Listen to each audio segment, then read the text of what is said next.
All right, let's get into the debate. I got some things to say. I have certain parts that I want to comment at. Obviously, I can't play the whole thing. I think you guys would kill me if I did that. But I do have certain parts where I want to chime in, where I thought was it's really important that I address. There was definitely some cringe moments in this debate, and I'm just going to go ahead and tell you, Sam Seder's such an asshole, man. Such a condescending asshole. Let me go to 27 point. Yep, right about there. All right, let me share my screen. I've never seen someone so condescending before in my life. All right, so Jackson Hinkle versus Sam Seder. I did see the entire debate, and here we go. I'm going to chime in here and there and let you know what I think about this. But if that's what you wanted to do, that's fine with me. So let's just start with the idea. Can know who you are. You've got a show called The Dive, right? Yes. Yeah. And are you and you are a communist? Yes. I'm a Marxist-Leninist, anti-imperialist, and American patriot. Okay. All right. And because I have to say, I was a little bit surprised by what you wanted to talk about as a Marxist-Leninist, I guess. But because it seems a little bit focused on electoral politics from my experience with folks who refer to themselves as communists. But if that. Okay, I didn't think that part was necessary. I don't really understand what the hell that had to do with the debate. Who cares if he's a communist, a Marxist-Leninist? What does that matter? What does that have to do with anything? He's like, well, you know, I'm surprised you wanted to talk about electoralism. You think that because someone is a communist or someone is a Marxist-Leninist or socialist or whatever, you think that doesn't mean that they don't know what's going on electorally in this country? You think that means that they're not paying attention to what's happening right in front of them? I just thought that was pointless. There was no need to bring that in there.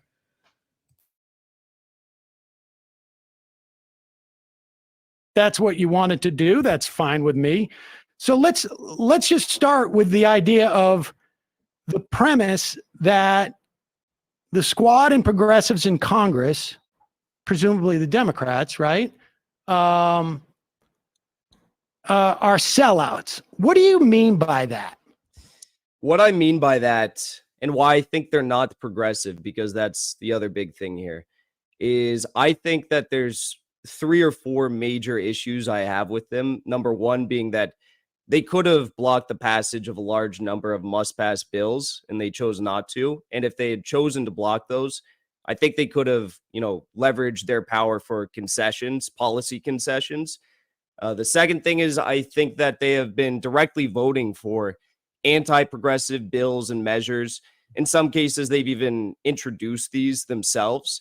They've acted at the behest of the Democratic establishment on multiple occasions, giving their own, campaign funds to corporate Democrats. And the fourth thing, or the third or fourth thing, is basically staying silent and giving Joe Biden support in the face of his pro-war, anti-worker agenda. Okay. So let me ask you this, because I'm trying to get at, we'll get to those, the specific things, but when you say sellout, this is the part that I'm unclear on. What do you think they've gotten from this? Like when you sell out something, right? What are they getting? I think they're getting preferential treatment from the Democratic establishment. I think the Democratic establishment is playing softball politics with them rather than going as hard as they could against the squad. I think the media has treated them relatively favorably ever since they have started to act in line and kind of toe the line of the Democratic establishment. They've been able to receive donations and connections with George Soros and George Soros's family for not only their campaigns, but associated ventures like the Sunrise Movement. So I think those are just a few of the ways that they have gotten preferential treatment from the Democratic establishment in what way? Because as far as I can tell, like for instance, AOC, Katie Porter's not exactly in the squad, but I imagine you include her in this group. Katie Porter's not a part of the squad, so I don't know why you brought her up. She's not a part of the squad. They got actually the opposite of preferential treatments when it came to committee positions. Committees are the most important thing in terms of exercising power. They literally censured Ilhan Omar. They attempted to do it almost. I think in some regards they have been attacked, and there is going to be that friction there. But in some ways, Sam, because you're trying to act like there's no ways that they've been treated preferentially. I mean, they were invited to create dialogue with the Biden administration on a whole host of policies and different policy arenas to influence the Biden agenda. Although I don't think they've really done that, with the exception of maybe climate change. They've also, Ilhan Omar, for example, she was made whip of the Congressional Progressive Caucus. We also have Ilhan Omar introducing bills that have already passed the House, thanks in part to Nancy Pelosi's support. So there's a lot of ways in which they have received preferential treatment. But what I want to get at is what they have supported. Let me just, let's just have a dialogue here. You say they get preferential treatment. I'm trying to figure out what it is that they're sold out for. Like, what did they get paid in? And you said preferential treatment from the establishment.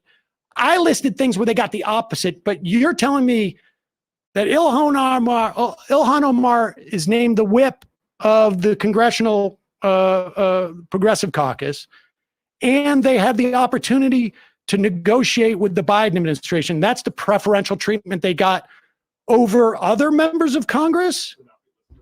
Well, I mean, the de facto position for progressives would be for the Democratic establishment to roast them at the stake every single opportunity they get, because they're there to directly, supposedly, challenge the Democratic establishment. Yeah, I got to come in this part. Let's all remember that's why they're there. The reason why we had the Justice Democrats, the reason why we had the squad is that they were supposed to come in and do a hostile take. Remember, it was a hostile takeover of the Democratic Party. That's what they ran on. That was the messaging. That's what they were supposed to do. And they have not done that. So I'm glad that he brought that up. Replace them with people who align with, whatever the squad is, the Justice Democrats were supposed to be. So, yes, I mean, that is the goal here. And it would make sense that the Democratic establishment should be trying to go as hard as they can against them at every single chance they get. And they haven't done that. They've given them preferential treatment to what you would expect from a group of individuals who are supposed to be unseating them. So you're saying that the Biden administration actually conceded on all of those things, as opposed to, I mean, I don't know what you mean by roasting. I don't think they conceded. I don't want to focus too long on this because this isn't the crux of the argument. The crux of the argument, what I emailed you, was about your support for the squad when I think that they are not progressive. Okay. But yes, the Biden administration as trying to, wait, listen, we're just going back and forth here. All right, you've made your assessment that they're getting preferential treatment because they're not being roasted by the establishment. And then you're saying that they're getting money from George Soros? Yes. So it was very obvious to me that Sam SEDER did not prepare for this debate.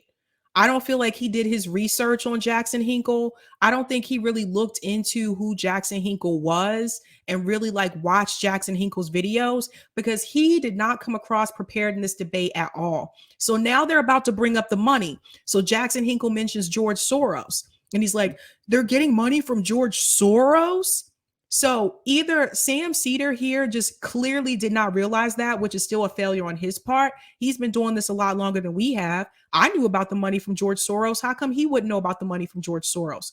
Or he does know about it and he's playing dumb. Either way, it's not a good look. In the form of giving it to the Sunrise Movement? No, Ilhan Omar received direct contributions. How much from George Soros? She received, let me pull it up here. She received between George Soros, Andrea Soros, and Alex Soros, she received $2,700, $5,600 in 2020, and then in 2018, $2,700 respectively. Okay. All right. I didn't realize she had received $2,700 in multiple years. And so you're contending that they sold out for over $2,700 from George Soros. Now he's just being an asshole. That smug, condescending told like, oh, they sold out for this $2,700. It doesn't matter what the amount was that George Soros gave them. The fact that they took money from a billionaire is problematic in itself. That means they expect something in return. That means they expect you to toe the establishment line, which is exactly what the squad has been doing. Sam Seder is trying to be a jackass and basically say, oh God, they sold out. What an ass. No, if you listen to anything I just said, I named numerous examples in which the squad has been given preferential treatment.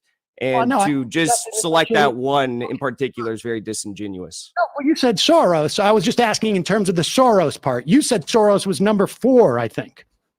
I mean, there's more I could go on to list, but again, what I want to talk about here, and what you seem to not want to talk about, and I can assume.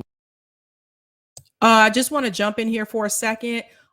When Jackson was listing off like his reasons for why he feels like the squad has sold out, that wasn't necessarily a ranking order. And I think that's something too, like if you pay close attention to Sam Seder, like I think Sam Seder knows that too, but I think he just tried to say that just to make it seem like it's not really that much of a big deal, or that Jackson didn't think it was that much of a big deal. But I didn't hear those points come across in a ranking order. He was just listing them. But Sam Seder is just so smug, son of a. Let me go back in. I think I need to go to my next spot. So my next spot is 3635. 3635. I don't know why I'm telling you guys that. 36, right about there. Okay. This is the part about, I think this is still about the money. Hold on. Criticizing them. Well, I mean, I do. I mean, I don't know if you watch every one of our shows. Did you criticize them? Did you criticize them when AOC funneled $160,000 to DCCC corporate Democrats after promising not to? Actually, first of all, I actually didn't criticize that. Why not? Actually, I'll tell you why. Because I think part of the strategy in which they deployed, and she said, we should say that she did these in incremental ones, right? There was like 2,000s a pop, if I'm not mistaken, right? They were 5,000. Okay, 5,000. I think there's value in doing that, because I think that what politicians should do, broadly speaking, is go in and try and get legislation that is positive passed. And so if what positive legislation have they gotten passed by donating to those DCCC candidates? Well, the Build Back Better bill passed in the House. Did it pass in the Senate? No, but she didn't give to senators. So what legislation has the squad voted for, and it's also passed in the Senate, that you think is good and directly a result of them donating $5,000 to DCCC candidates? Don't you also think, wait, Sam, don't you also think that given that AOC specifically said that she was not going to donate to them, that's a problem, that she then went out and donated to them? And this is before that. I think people could take issue with that. And this is before there's even a Democratic primary. So there was going to be progressive challengers like Ava Patsova in Arizona's first district. I think people could take issue with that. So why did you not? We did talk about it. You just told me you didn't talk about it a minute ago. Okay, have to jump in here too. Yeah, so Sam Seder lied, because at first he said that he didn't talk about it because he didn't take issue with it. Now he's trying to say that he did talk about it. So which is it? Either you talked about it or you didn't talk about it. So he's caught in a lie here. ago. No. Yes, you did. I didn't spend as much time emphasizing it apparently as you want me to, but no, you just told me a minute ago you didn't talk about it. What do you think about the fact that they voted to subsidize Cobra premiums for 6 months? I, in fact, talked about it with AOC, and I said that was garbage, and she said it was garbage. So you talked about it before she did it or after she did it? After she did it, she came on the show, and I literally said that was a garbage vote, and she said, yes, it's garbage. So did you press her as to why? I'm just curious. Yes. You should go back and watch it. What about when she voted to sanction Myanmar, Cambodia, and supported sanctions on Cuba, Venezuela, a handful of other countries she voted to sanction, and basically the entire global South? Yeah, I'm against sanctioning in particular the case of Venezuela. Okay. What about when she refused to speak out against Biden's airstrikes in Syria, Afghanistan, Somalia, or Iraq, many of which killed civilians? I don't remember if I said anything about AOC not. You didn't. I was watching your show at the time. I actually watch a lot of your show, but usually to criticize you. What about when she voted to increase the Capitol Police and security budget to $1.9 billion increase? I didn't take issue with her specifically, but I said that vote was wrong. So, but one thing I want to come in with also that I want to mention, if you notice when he asked Sam Seder, like, did you talk to her about it? This was with the previous question. Sam Seder said, I did talk to her about it. She came on my show and we talked about it. Notice the question before that when he was asking him, well, why didn't you say anything about her giving money to the Democratic candidates? Which, by the way, she said she was not going to do. So those of us that gave grassroots donations to AOC, that was something that was actually on her website. That money would not go to establishment Democrats. And she gave our money to establishment Democrats. So she lied. And so, no, that's not okay. He said in the beginning that he didn't really have an issue with it because it would help get policies passed and they could work together. The point that I'm trying to point out to you is this. Sam Seder is not going to criticize the squad heavily because Sam Seder still wants access. Notice how he said she came on his show. Do you see AOC going on anybody else's show in independent media? Do you see AOC coming on to Hard Lens? Do you see any of these members from the squad going onto these same independent media shows that prop them up and help them get elected? No. Why is that? Because they are heavily critical of the squad. They may go on TYT. They may go on Majority Report. They may even pop on over to Crystal Kyle and Friends. But even with that, I don't know. But if you notice, they shy away from independent media for the most part now. The reason why Sam Seder didn't really have a problem with some of these things that the squad did is because he wanted to make sure that he still maintained access to the squad. He wanted to make sure he still had access to Congress. He still had access to people in the Senate. That way he can interview them and have them come on the show. The moment you come at them heavily and you criticize them the way that you should be criticizing them, they are not going to come on. You will not be able to interview them, and that will be problematic for your show and your viewers. That's what it's all about, access. So Biden is Biden. Oh my God, I almost called Jackson Biden. I'm so sorry. Jackson Hinkle is 100% right here to push him on this. And this is the first time I saw this debate. I was like, oh, so he just admitted AOC came on there. I don't watch Majority Report. AOC came on there. I'm like, oh, so she came back on the show. That's why he's not pressing them. He goes on to say worse things, but that is what it's about, ladies and gentlemen. He may criticize, one or two things here and there, but he's not going to critique them the way that he should because he still wants to keep a relationship with them so that they'll still come on the show. And if you pay close attention, anybody who's going out here still defending the squad the way that they are, that's what it's about for them too. They still want to have access. That is what it's about. I think I'm going to another point here. 3923. Oh, okay. Yeah, 3923. So I am at the right part. All right. Going to another point here. Really okay, Sam, there's one more thing I want to say here because this kind of ties the whole argument together. There's a difference between saying that this vote is wrong and saying that not only is this vote wrong, but they could have leveraged the power that they had on these votes, because in the case of the Capitol Police and Security bill, they could have actually blocked the passage of that bill to get concessions in return. So why are you not saying that? Because you've actually gone out on the record previously, and you have said, Jackson, let's have a debate here, okay? You're listing off every single time I haven't criticized AOC over the past. Well, the question is why? Childish. Well, I've made it quite clear. I don't care. You don't care about what? Let me ask you this. You don't care about what? No. What don't you care about? What don't you care about? Increase in the Capitol Police, I don't think is that relevant. What? Ladies and gentlemen, this is the class divide. What have I been telling you all this time about the class issue, the class divide that we have on the left? This is what I was talking about. Sam Seder said the quiet part out loud. I don't care. He doesn't have to.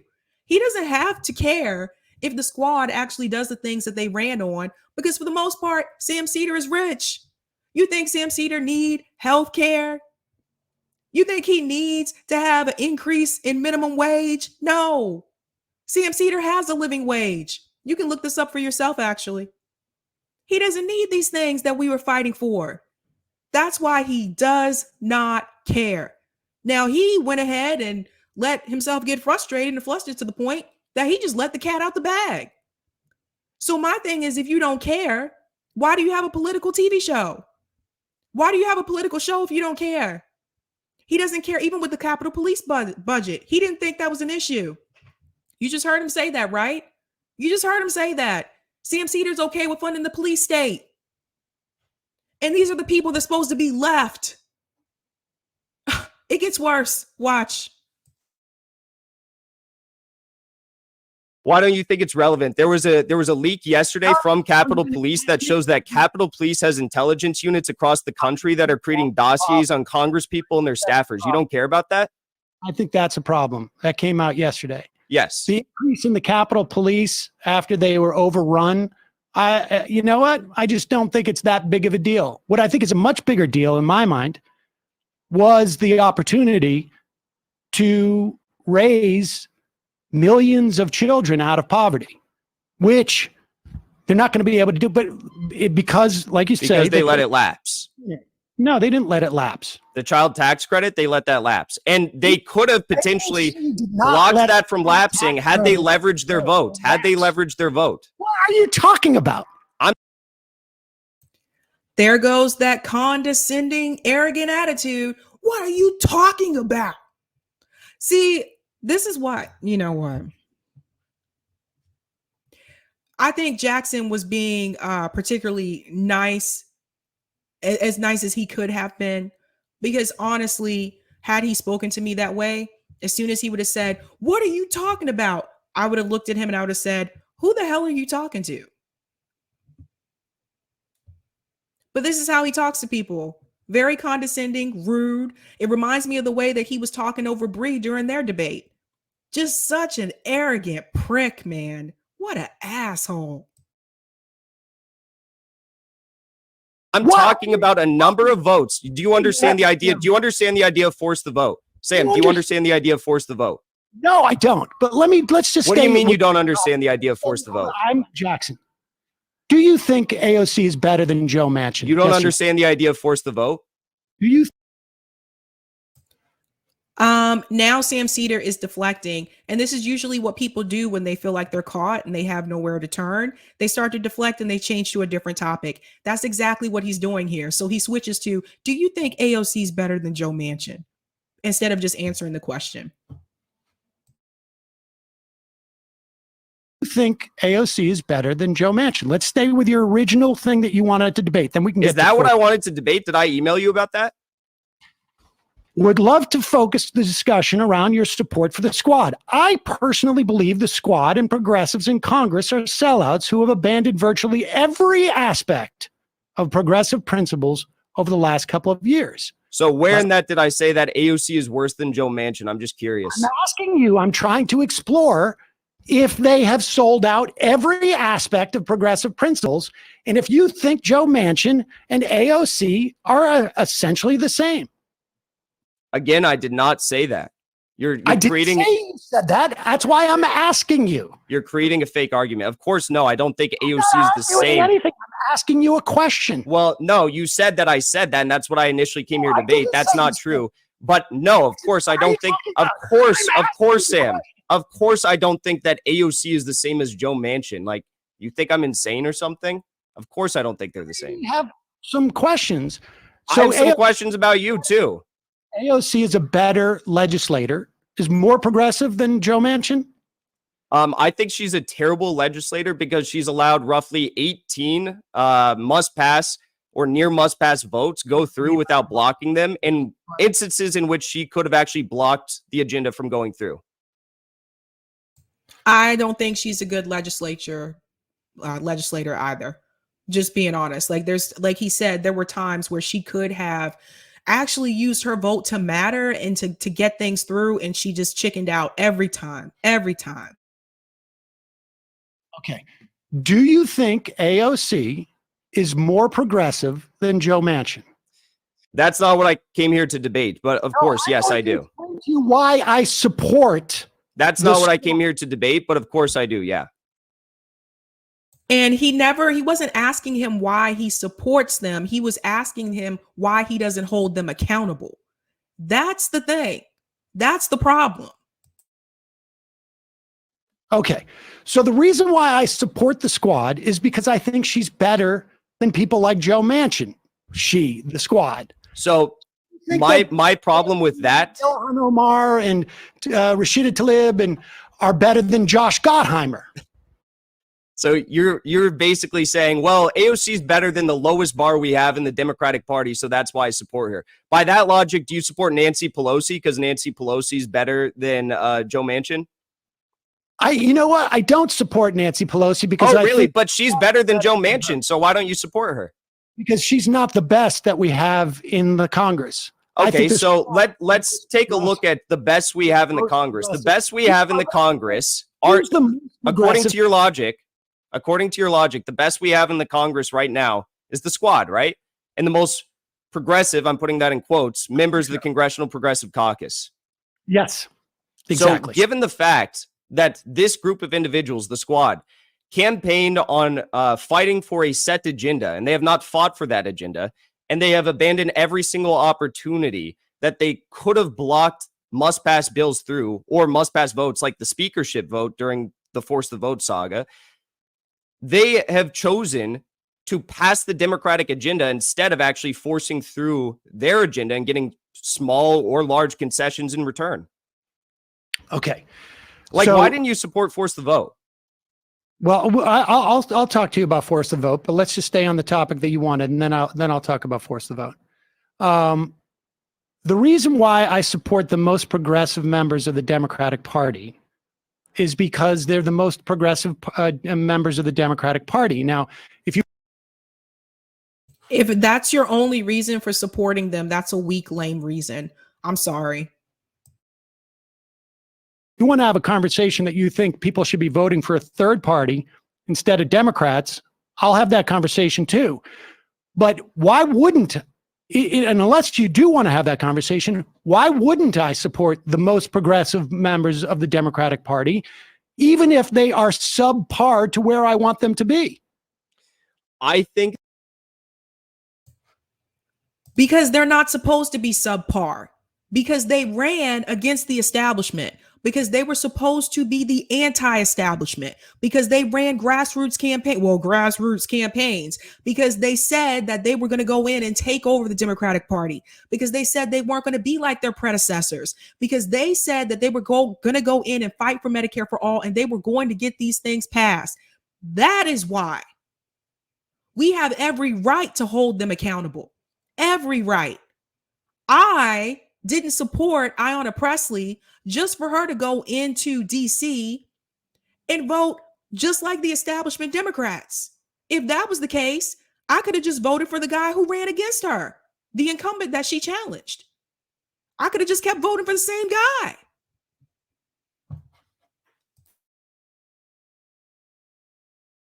That you need to hold them accountable, which is, I was a supporter of AOC. I donated to her.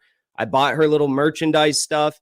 And even during Force the Vote, even during Force the Vote, I would always say, I hope she proves me wrong. I hope she fights for this agenda that I care about. And she never did, and the squad never did. And they have chosen to vote for the party line every single time and not fight for their agenda. You feel scorned by them, but you still think they're the most progressive members of Congress, correct? That's not a high bar. I hold them to what they no, Sam, listen, don't interrupt. I was about to answer your question and you interrupted me. I was about to answer your question and you interrupted me. Okay.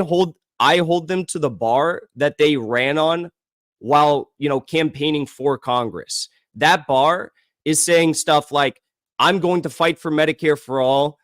We can't wait 100 more years. We need to fight for it right now. Saying stuff like, I don't care if I'm a one-term congressperson. AOC said this.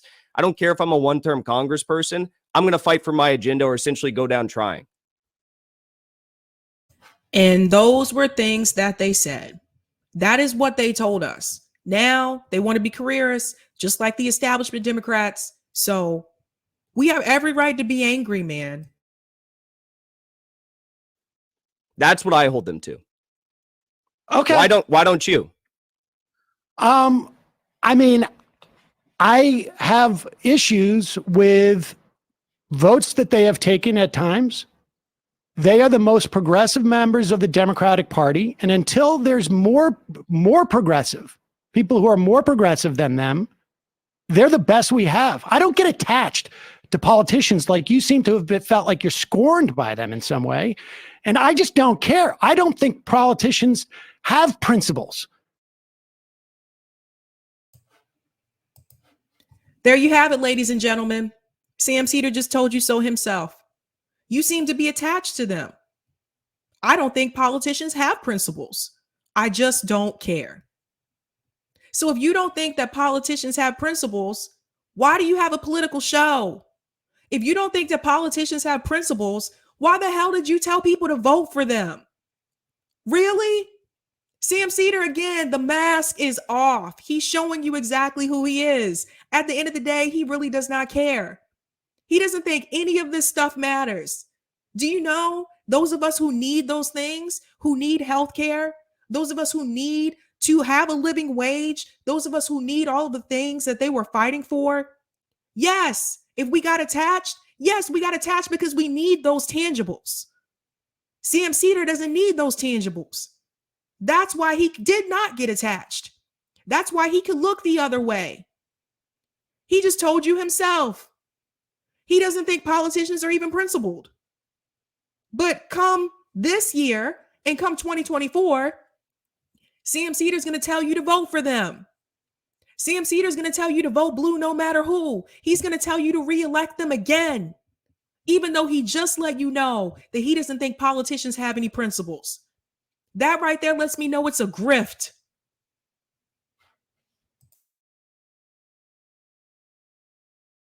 I think they go in and they get the best that they can do.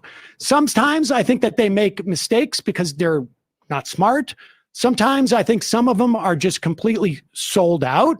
I think there's a lot of sellouts in Congress. In fact, Ilhan Omar was on the program last week, and she specifically said, there's a lot of people who came in progressive who are corporatists now. And I don't know who exactly she meant. I have some ideas. I suspect Nancy Pelosi was one of them. And so I don't get attached in the way you do. So your notion of my support for them, I didn't donate to AOC. I didn't get as attached to them as you did. I take them. They are politicians. I look for the most progressive politicians who are in a. Meanwhile, while the rest of us, there were people out there who gave their last $10 to AOC in the squad, who gave their last $5. Sam Seder is someone who's wealthy, who told you to go out and vote for them. Just let you know right then and there, he didn't donate to them. You guys see?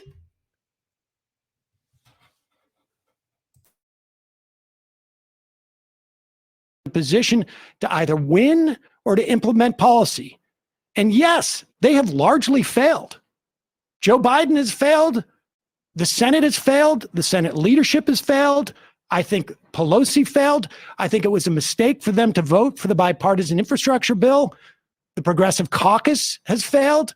In fact, I think that, one of the things that I am hoping, and, to the extent that I can pressure, there's only so much pressure I can bring to bear on politicians. But one of the things I'm hoping that they do is that they actually implement some voting requirements, some litmus tests to be a Progressive Caucus member. I think that's a great idea. But Sam, first of all, you just said a lot there. So brought up that idea? Who brought up that idea on this program? I have brought up that you've brought that idea up on this program. I brought it up on my program as well. I know you've said that up on this program. You said it during your first Force the Vote video. Actually, you said that maybe it's time that we tell members of the CPC that they should have to support a vote on Medicare for all on the House floor. And I just want to go ahead and say the CPC, the Congressional or the Progressive Caucus, they're not that great either. Joe Kennedy, who's from my state, Massachusetts, was a part of the Progressive Caucus. Joe Kennedy is not progressive. Joe Kennedy wanted to keep, did you know that when in Massachusetts, they wanted to change the law that a police officer, if they stop you while you're driving, if they do a road stop, they cannot just search your car for marijuana. This thing happens. Joe Kennedy wanted to keep that in place. Joe Kennedy wanted to keep that law, knowing that cops target African Americans on the road. He wanted to keep that in place. And he's a member of the Progressive Caucus. So the Progressive Caucus, again, it's similar to me like the CBC, the Congressional Black Caucus.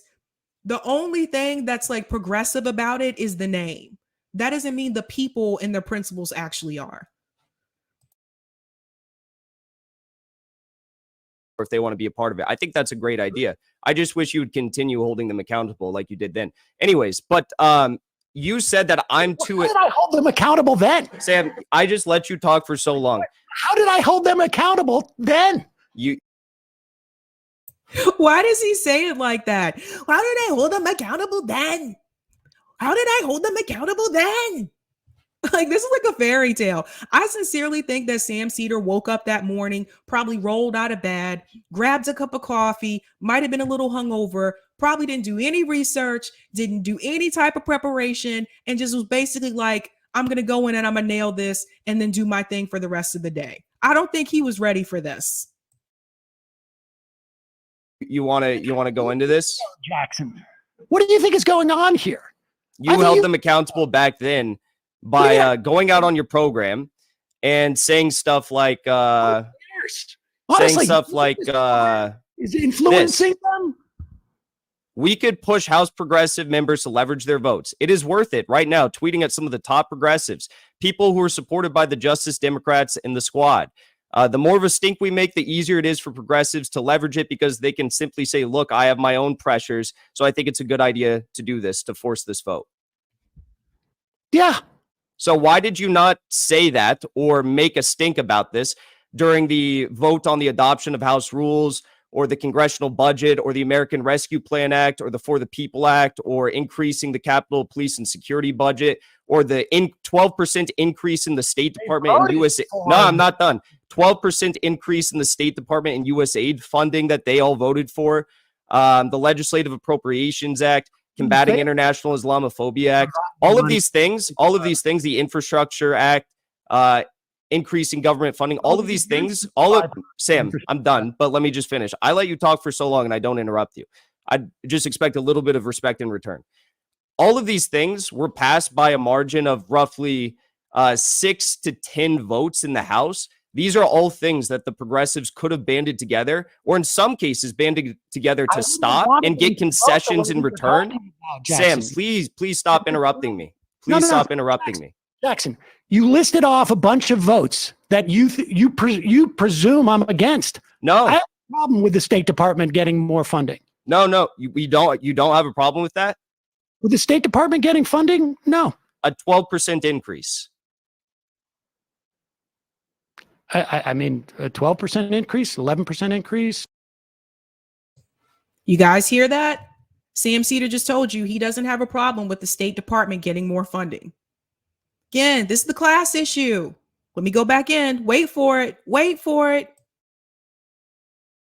13% increase. You don't have a problem with the State Department, who is, leading coups across this world, who is launching hybrid warfare through the National Endowment for Democracy in countries all across this world, like Venezuela, like you just mentioned, that you said you had a problem with warmongering and sanctions on Venezuela. You don't have a problem with the 12% increase to the State Department when they could be getting concessions for progressive policies in return? What concession? Any concession. Well, do you know how closely that State Department vote passed? Do you even know the vote? No. It was 217 to 212. AOC, Tlaib, and Bush voted no. Presley, Omar, Bowman, Jayapal, Khanna, Lee, and Porter voted yes. So had three more progressives who voted yes, voted no, they would have been able to defeat the measure temporarily or, forever, because I don't support an increase in the State Department, unlike you. And they could have blocked it temporarily and gotten concessions in return. Increased on the State Department budget. So why don't you think it was a good idea to at least temporarily delay the passage of that to get concessions? What I had more of an issue with was the no wait, I want to hear you answer that. Authorization. I don't care, Jackson. I don't care. I do not share your concern about the 12% increase in the State Department budget. And there it is again. And there you have it, ladies and gentlemen. He does not care. He doesn't care. He doesn't care. So the next time you watch Majority Report, just remember that. He doesn't care. When he tells you to go out and vote for people this year, just remember he doesn't care. When he tells you to vote blue no matter who come 2024, just remember he does not care. Sam Seder does not care. You have to remember that Sam Seder was an MSNBC correspondent. In fact, you can still find those videos on YouTube if you look for it. It wasn't that long ago. He still has MSNBC contributor in his Twitter bio. So essentially what you have is you have someone who's a part of mainstream media on a show that looks like it's independent, pretending to be independent, and it's not fully independent. That's what you have. And what he is going to do is he is going to continue to push some of these same establishment narratives. I'm sorry, but Majority Report has not been good since Michael Brooks died. And that's just the reality of it. When I used to watch Majority Reports, I watched it because of Michael Brooks. I damn sure did not tune in to listen to Sam Seder because Sam Seder was very boring to me. And he's still boring to me. I think there's one more part. And far more. I'm not asking you to care about that. I'm asking you to care about the fact that they could have delayed that. They chose not to. And by choosing not to, they abandoned an opportunity to get a progressive concession in return. Why didn't you? Concession are you talking about? Any progressive concession. You've listed things like getting better committee assignments. Wait. So you think they're going to get a better committee assignment if they hold up the vote on a State Department budget? That's what you've said in the past regarding the speakership vote. I think there's other progressive concessions they could have gotten in return. I think, they could have gotten votes on given policies. I think they could have gotten Biden's agenda potentially. One to me. What about Sam, listen, what about a $15 minimum wage for all Americans? That's not even a progressive agenda item. That's something Biden ran on. Minimum wage. Yes. Not get through the Senate, Jackson. But don't you think it would be important to at the least get a vote on that in the House? I mean, I suppose. I think everybody has said they're for it. It's not going anywhere. So why don't you support the squad delaying these bills, all the ones I just listed that passed by a small margin of votes, smaller than the squad themselves? Things are not terribly relevant in the final analysis. I mean, one of the problems with, let's say, force the vote, and you wanted to talk about that, and you've quoted me from a video in which I initially talked about force the vote. Okay, I have one more clip I'm going to show you. It's actually from Twitter. This was really funny too, but shout out to the person who clipped this. But this was another part, and I think for me, this is when it was just really sad. I think for Sam Seder, that's when I was just like, you know what? Throw in the damn towel, man. Throw in the damn towel. I forget what movie that's. Oh, Rocky. That's from Rocky 3. My husband would know this. It's either from Rocky 3. I want to think it's Rocky 3, Rocky 2, where he said, throw in the damn towel. All right, let me share this clip. And this is when you just knew it was over for Sam Seder. Like, this is just ridiculous. It's an absolute disaster. All right, here we go. For support when she is going to be withholding her support for these bills. Okay. What do you mean, okay? What is this okay? You have one of the largest news shows on YouTube for leftist politics, and you refuse to criticize them. You just say, okay, you say, I don't care. What is this? Do you not have any values that you stand upon? No. For support when she is going to be withholding her support for these bills. Okay. What do you mean, okay? What is this okay? You have one of the largest news shows on YouTube for leftist politics, and you refuse to criticize them. You just say, okay, you say, I don't care. What is this? Do you not have any values that you stand upon? No. For support when she's going to be withholding her I digress. Like, what can you say? If he just says, like, do you not have any values that you stand upon? No. Majority Report has millions of subscribers. This is what they're listening to. A guy who just let you know he does not care, said the quiet part out loud multiple times, mind you. I don't care. And he doesn't. So there you go. I told you, some people really don't need to fight for these issues. I told you there's a class divide. When you bring this up, a lot of times people say you're being divisive. No, like there's a class divide. And I think people are starting to see it more and more now. People like Sam Seder, they don't care if we get these things or not.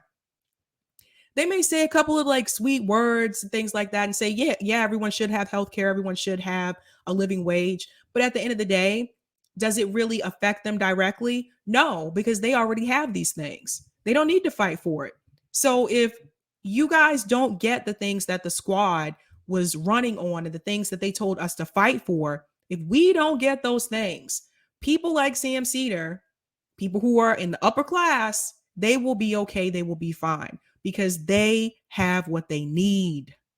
Now, don't get me wrong. There are some people who are still like wealthy and they genuinely do care and they will be allies and they will go to bat for you. But in my lifetime, haven't seen that many, bud. Haven't seen that many. I got to hit some of these comments in the chat. Toot, toot, toot. Bliss Monkey, much love from Canada. Sabs, been a fan since the early days. Thank you so much, Bliss Monkey. Canada in the house. Guys, hit that like button if you didn't get a chance to do so. It really does help me with the algorithm. If you are new, don't forget to subscribe. Rose to Power Off the Record. Thanks so much for the super chat. Lennon even says multiple times in his writings to engage with the electoral process so that it can be seen for the capitalist imperialist charade that it is. Thank you so much for that. 100%. Properly smug. That's still my favorite line. I actually watch a lot of your show, but so I can criticize you. That was really funny. That was funny. What's going on, Blue Moon Red Wine? You should ask Sam to debate you. You would clounce him even harder, and they won't be able to take clips out of context. Sam Seder doesn't seem to be willing to debate minorities, but I'm not going to get into that topic tonight. But Lucy, you probably know what I'm talking about. Shout out to Rose to the Power Off the Record. Thanks so much for the super chat. Sam Seder is permanently at brunch. Exactly. I told you, I don't think he prepared for this debate at all. I think he really just woke up, rolled out of the bed, grabbed some coffee, tea, whatever he likes to, drink in that mug, and just showed up and was like, okay, let's do the damn thing. And another part I didn't play is that Jackson Hinkle's camera actually went out. And so they knew that his camera went out. So his producer, I'm assuming this was his producer, they muted Jackson Hinkle on their end, but we could still hear Jackson Hinkle. And as someone who uses like streaming service all the time, like I do, I know that if I can still hear you and I'm in the audience, I know that the muting was done on the other party side. So they tried to pretend like Jackson just left and he didn't leave, and Jackson was talking the whole time. They were just such assholes. And then they left and they were like, oh, I think he's gone. He's gone. He's gone. Oh, well, I guess that's it then. And so people started calling them out on Twitter, like boom, like that. And then they came back and they were like, oh, okay, oh, wait, we're coming back. We're coming back. And then they admitted to muting Jackson. And then Emma Vigilant tried to chime in and jump in on the debate. Last time I checked, the debate was supposed to be between Jackson and Sam SEDER. You got Emma Vigilant jumping in, some producer guy named Matt Mark, whatever the heck his name is. All three of them trying to jump in and go with Jackson. I didn't think that was fair. I didn't think that was legit. They knew his camera was messed up. You know, it was just like, I'm just going to tell you guys again, this is the class divide. Thanks so much, Mark Davis, for the tip on Rockfin. Don't care. I don't care. No, I have no values. Exactly. 100%. Right. So this is why I try to tell you guys about the class divide over and over again. This is the reality. Some of the same people who told us to go out there and vote for Bernie and support the squad. A lot of us canvassed for a lot of these candidates, donated money, phone banked for them. Those people sat at home. Those people, like Sam SEDER, he didn't donate to them. Basically, they got us to do the hustle. They're comfortable. These people are comfortable. And as I said before, he is not going to go hard on the squad because he still wants to have access to Congress. That's how it works. Thanks so much for the super chat, Delthea Simmons. SEDER isn't used to the thoughtful and research questions, nor is he used to opponents who can't be led off topic. Hinkle has SEDER off his game. I love it. Thanks so much for the super chat, Delthea. Thank you for the super sticker, JM. Boop, boop. Thank you for the super chat, none of your business. Masks help them. We couldn't see when their mouths move that they are lying. It's a good point. Thank you for the super chat, none of your business. Shout out to Eric, who's a Sabby member. Vosh did a rage quit. SEDER did a shrug quit. That's a good point. Shout out to the Traveler for the super chat. I'm shocked that MSNBC SEDER didn't make it about Jimmy Dore. I almost said Jimmy Dore during this debate, but he did after. And thank you for the reminder. Thank you for the super chat. He did after. Actually, he did something really cringe. And I don't know if you guys have seen this or not, but I'm going to show it to you if you have not. I was like, what a douchey thing to do, man. I don't even know. Can I say that word? Do people still say that word? Do people say that? Let me show you what he did, you guys. This is how only someone so arrogant and such a sore loser would do this. So he posted the debate on his channel on Majority Report. Look at what he put for the title. Sam debates electoral politics. Oh, sorry. Let me see. Thank you, Eric. Oh, I'm going to zoom in. Sam debates electoral politics with a Jimmy Dore fan. He wouldn't even say Jackson Hinkle's name. How fucking low can you go? Do you guys see that? What an ass. That is so low. Apparently, I guess he didn't think that Jackson Hinkle's name was worthy enough to be put in the title. What an ass. And he also did something similar that Jackson pointed out during that debate, that he puts Jimmy Dore names in his title. And that's the only time Majority Report gets a lot of views. And apparently that's true. What a jerk. 60,378 views.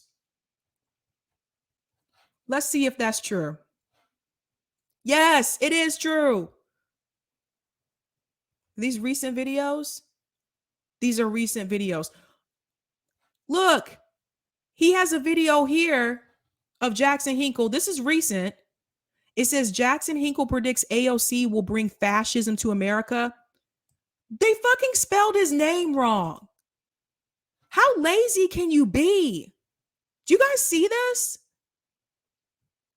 Come on, you got a whole studio, you got a whole production team. You guys can't spell people's names right? Or did you do it on purpose? The fuck?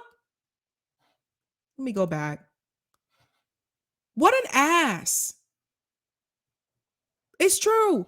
They have 1.17 million subscribers. I don't even know if this number is legit anymore. And the reason why I say that, if you have over 1 million subs, let's look at the views. Okay, that one just came out, so we're not going to hold that against. Let's go further down. 56,000 views, 40,000 views, 31,000 views, 16,000 views, 9.7 thousand views. Guys, there are people that have less subscribers than them and they get more views than them. It just, what an ass. Like, I really, oh my God. Like I said, Majority Report hasn't been about anything since Michael Brooks died. And I'm saying that as someone who was a viewer, because that was why I watched the show. I didn't watch to listen to Sam.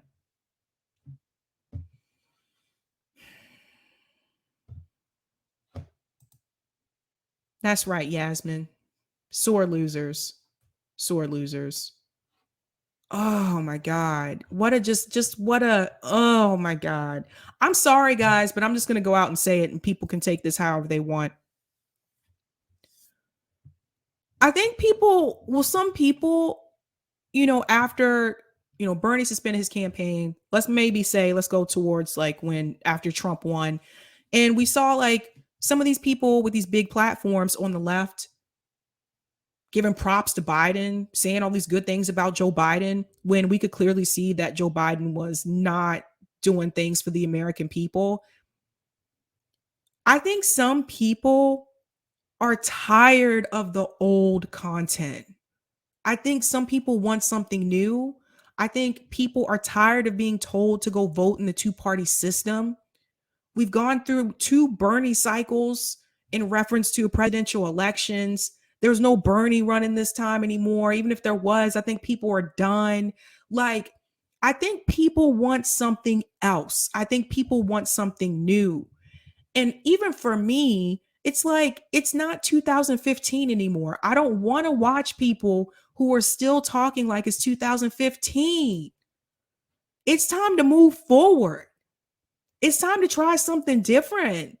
Like, this is not getting us anywhere. This constant going into the two-party system, it's not getting us anywhere. It's not getting us any real demands met. We can't get a living wage. We still can't get them to raise the minimum wage. And I'm supposed to go vote harder. I'm still supposed to go vote for the squad. You're going in the two-party system. I'm not voting for you. Period.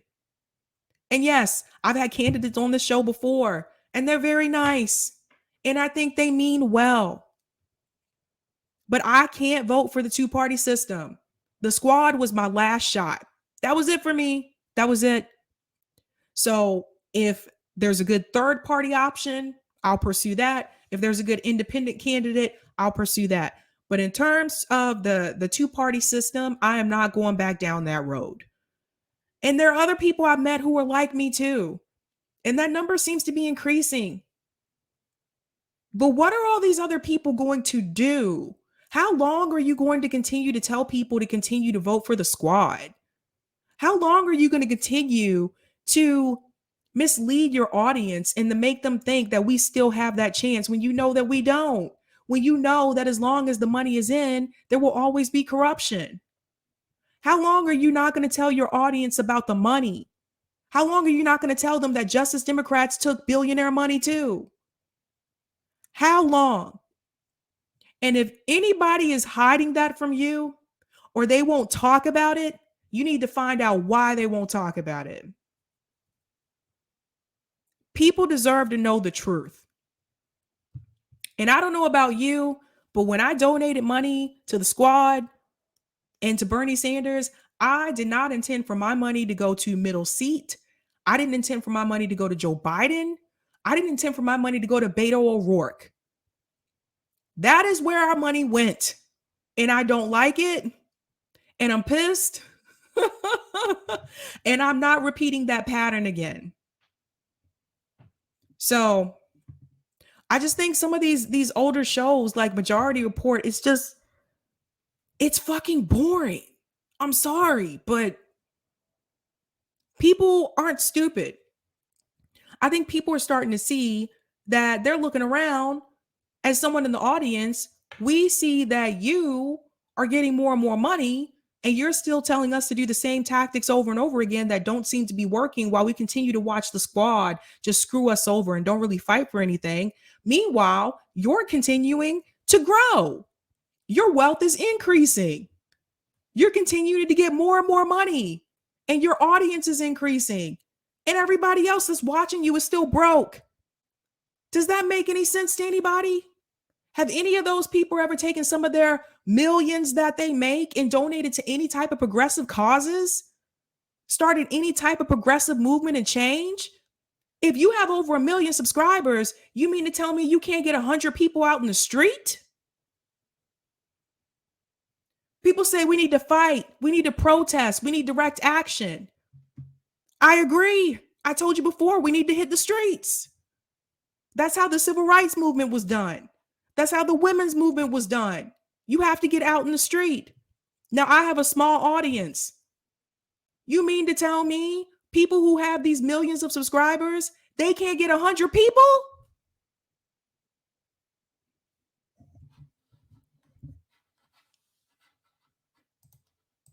Thanks so much for the super chat, Rose, to Power Off the Record. For the debate itself, Jackson's upload has more than half of the views of Sam's, even though he has less than 5% the subscriber count. The fakes are out and the real is in. Thank you so much for that. Thanks so much. I just think some of these people really don't want to fight. Like, they want to tell us to go out there and fight, but they don't really want to fight. They don't want to come to a march. I know not everyone physically can, but for the ones that can, I think some of them are just being lazy. Like, I'm sorry.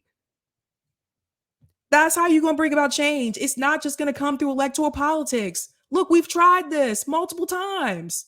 We also have to have protests. We also have to hit the streets. But when I tell you things like this, I'm being divisive. I'm ready for that comment, Eric.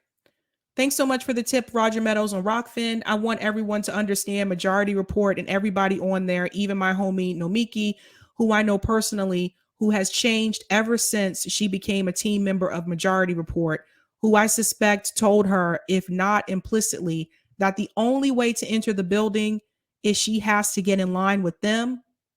But them and Kyle, who are in New York, gave no coverage of any of our fight in Albany State Capitol on the New York Health Act. Look how many of them didn't say anything about the marches for Medicare for All. Why? The same people who told us the entire time Bernie was running, we need to have Medicare for all, we need to fight for Medicare for all. They all knew about those marches. How come they didn't say anything about it? Crystal and Sagar couldn't even mention it on Breaking Points, but they think we should all have Medicare for all. That's how sad it is. I told you, I've said it before, I'll say it again. There are some strange people in this space. Like, there is some strange, I just, no. Things are not always what they seem.